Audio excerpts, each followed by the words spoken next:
Hello everybody, Aimer back with another Mission Impossible episode review. This time we've got the Revival Series Season 1 Episode 5, which is called The Legacy.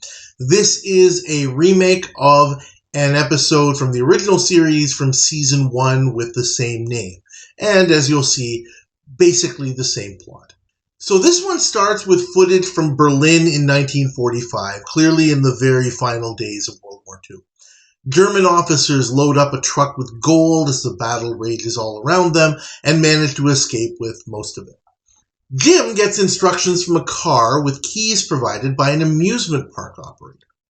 We're told that 4 of Hitler's trusted officers were charged with hiding that Nazi treasure, worth about $5 billion now, and their 4 grandsons are gathering together to try and reclaim it for a new neo-Nazi terrorist movement.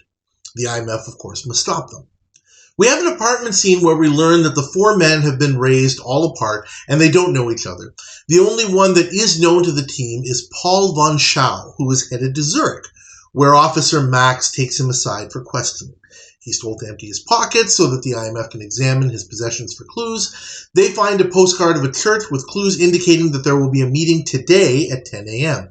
At the church, we see 3 men enter one by one, each lighting a candle and dropping their postcard in a pile, and then taking a seat in the pews as a boys' choir sings. In English, for some reason, even though we're supposed to be in Zurich. Nicholas is the 4th and follows suit. The 4 come together and introduce themselves. We have Graff, Wolf, Brooker, and Nicholas as von Schau. Graff takes the lead of the group, in a sense, and asks the others for the numbers that they have been trained to memorize since childhood. Nicholas looks on nervously as, of course, he has no idea what those numbers are, so he says that he will not give his numbers to anyone but the bank officer, causing Graff to point a gun at him. However, Nicholas responds that they all need each other, so it's an idle threat. Graff relents but is quite ticked. The IMF looks into Graff, who is a gambler and heavily in debt, planning to feed this information to the others to put some doubt in their minds about his motivations. Grant taps into the Zurich Bank's computer to set up Casey as a baroness worth $18 million who is moving to Zurich, and she visits bank officer Kubler to set up her account, and insists that he come to her hotel for dinner that night, which he does. Kubler does, meeting with Casey and her personal doctor, Jim. Nicholas prepares to leave the others to meet with them, but is accosted by Graff and the others, who prevent him from leaving because obviously they don't trust each other, forcing him to stay with them.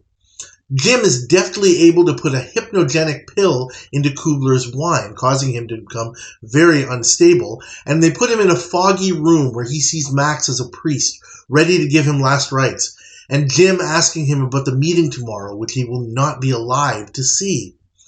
Kubler reveals the numbers and then is left with Max to be taken home, where he'll forget what happened. Casey comes to the room the next morning as the maid, leaving behind a matchbook which Nicholas picks up. And after the Nazis leave, the IMF pick the lock to their room, planting a magazine about Graff's money troubles. And Grant finds that they have an electron microscope hooked up to their TV, preparing to tap into its feed. The Nazis visit Kubler, providing the numbers, which grants them a small envelope. As they leave, Kubler drops a hint about one of Graff's bad investments as part of Jim's post-hypnotic suggestion. The envelope contains worthless Nazi currency, but also a microdot, which combined with other microdots from the group's pocket watches, puts together a little puzzle. The IMF watches as well as the pieces are put together. When the time comes for Nicholas to hand over his watch, he can't seem to find it, earning him a slap from Graff. Nicholas calls hotel manager Jim to report the theft, quietly handing him the watch as he leaves. The IMF figures out that the microdots point to a crypt in a nearby cemetery, and the men head there, as the frustrated Nazis start arguing amongst themselves, mostly about Graff's antics and behavior. At the cemetery, a crypt is found with an empty coffin, no gold. The Nazis do figure it out eventually, and Jim figures out the trick to open up a cavern underneath the coffin, where they find the gold stash. Grant gets an idea as Nicholas and the bad guys arrive. They find the cavern, but no gold in it. Max knocks out Wolf, who stays above as a guard, and Graff shoots Nicholas, accusing him of stealing the treasure, causing Brooker to lament that they'll never find it now if Nicholas stole it, he was the only one who knew where it was, but then realizes that Graff wouldn't have shot him unless he was the one behind the theft, causing Brooker to take a bullet as well. That knocks over, as he falls, the reflective film that Grant set up and reveals the gold. Graff hears the Fuhrer's voice in his mind as he celebrates his victory and starts to gather up the treasure. Nicholas gets up and out of the cavern, showing us his bulletproof vest as Max closes up the crypt, and the IMF head away as police arrive to arrest the bad guys. Mission accomplished. I'm going to give this episode a grade of an A-. I gave the episode from the original series an A, but in the big ranking list, as I looked at other episodes, I dropped it down sort of on the A-, border. The main comments I made about the original, which also stand here, it's a really well-crafted episode. The Nazi dropback makes perfect sense. The original series used it a lot more, and it wasn't so sensible a lot of the time. But here it does make perfect sense. And this was really the first episode in season 1 of the original where the team has to kind of piece things together as they go along and stay one step ahead of the bad guys at every stage of the mission because they don't know exactly what they're looking for and they need these guys to lead them there. They have to improvise along the way. They don't really have a way of being in control of the environment. So they have to react rather than act. And I commented many times in the original series that when the IMF is doing that, it's not it usually doesn't make for a very good episode. Here, they stay close enough to the bad guys that it does work, interestingly enough. Another good thing about this episode is that, unlike the ones that have come before it, this one largely avoids the silly and obvious dialogue that we've seen in the other episodes, and unfortunately we will continue to see in some of the episodes that are coming up. Good to see that. There probably was a little bit here or there that was a little bit unnecessary, but it didn't stick out like a sore thumb as it has in many other episodes. Specifically about this, about the revival, I would have to say that what is good about this compared to the original. First of all, visually, this episode is way better. And, we've talked about that. Generally speaking, the revival, the visually is always better than the original, just because of the production value and the technology and so forth. Especially what I liked, a couple of things. The scene at the church at the beginning, where the four would-be Nazis get together, is very, very cool. I really liked the juxtaposition of the boys' choir, doing their song, and then these four guys, who might have been part of that choir some 20, 30 years ago. Who knows how they were brought up. But, kind of that juxtaposition of here there's this kind of symbol of innocence, and here there's this kind of, in the pews, this kind of symbol of evil. I liked that. That was very poignant to me. Also, I like that, Nicholas arrives at the church. He's the last one to get there. And he has to do a quick scan of the place. He sees, okay, the other three guys are here. He takes a look. He sees those candles over there. Okay, I see what I'm supposed to do.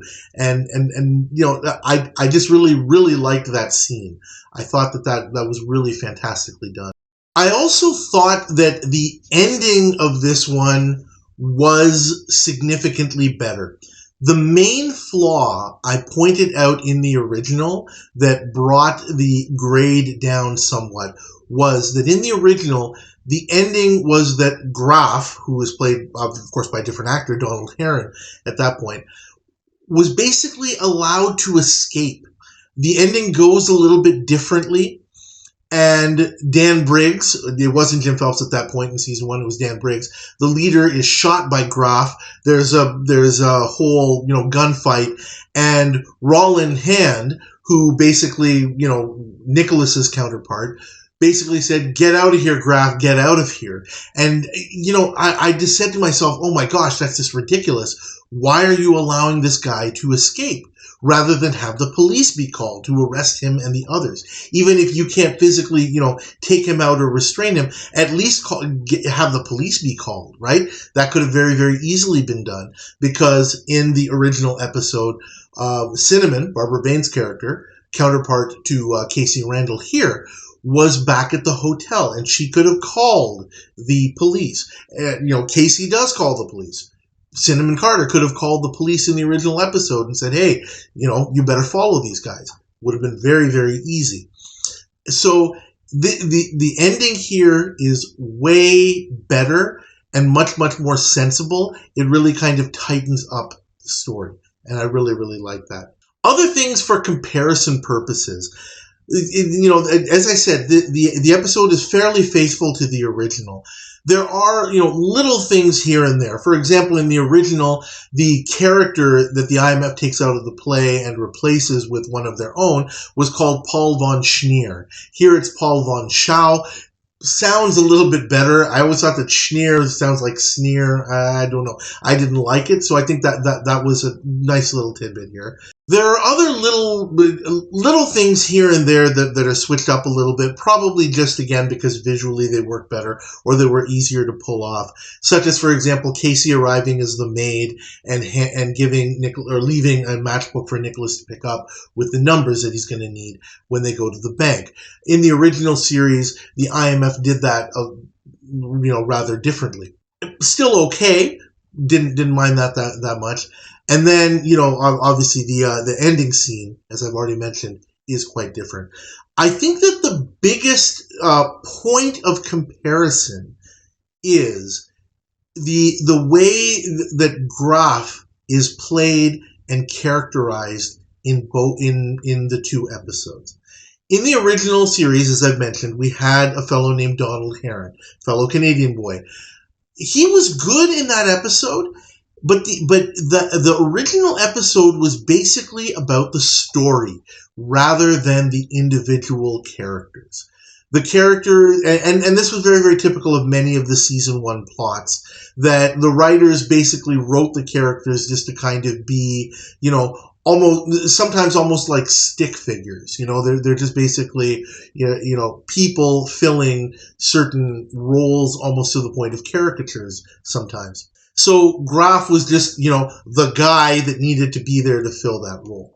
Here, Graff, played by Judson Scott, and played quite well, I would say, is much more unstable, it seems, and over the top.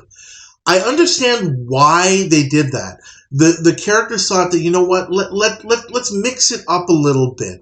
Let's play up his character a little bit more.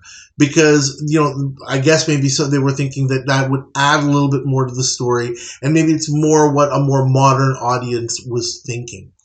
So they have this added nuance of saying, now here's something that will make it very, very clear and give the individual bad guys a reason to kind of argue amongst themselves, as if there weren't already enough of that. In the original story, they eschewed that. They didn't do that kind of thing at all, because they felt that there was enough going on in the story and the individual parts of the story to keep it going.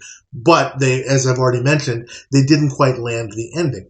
In here, I don't know, I'm a little bit of two minds about that particular change. I get it, I understand it, and I think that Judson Scott pulls it off well. I can't quite put into words why I feel that, having, Judson Scott's Graff be kind of more vulnerable, a little bit more unstable, it didn't do, for me, what I believe that it was designed to do. I actually think back, and I watched the original episode again, at least the relevant parts, and I liked Donald Heron's portrayal of Graff. Very kind of stoic, no nonsense, serious, steel, determined, all of that kind of stuff. I actually liked that better. I thought it made for a better story. As I said, I think Judson Scott was really great in terms of playing the character here. And I understand it. And I'm not saying that it was bad. I think that that's just kind of a matter of personal preference.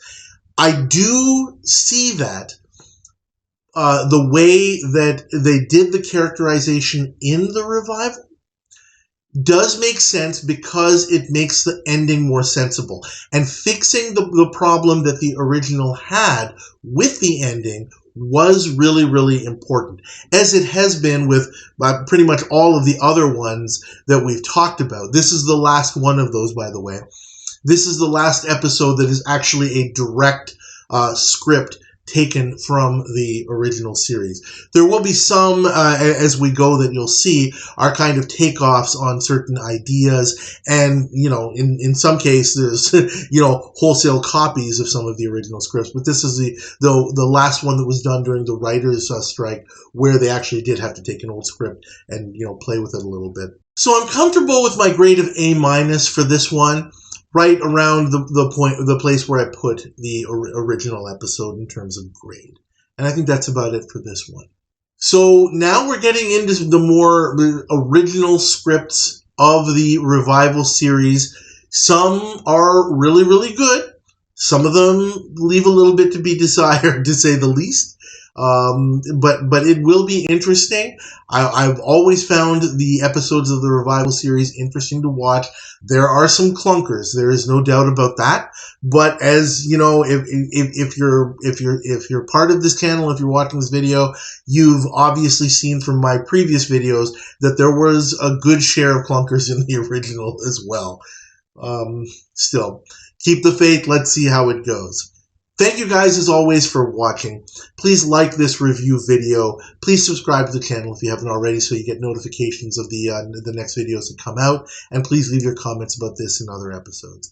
Thank you again, and I'll see you next time.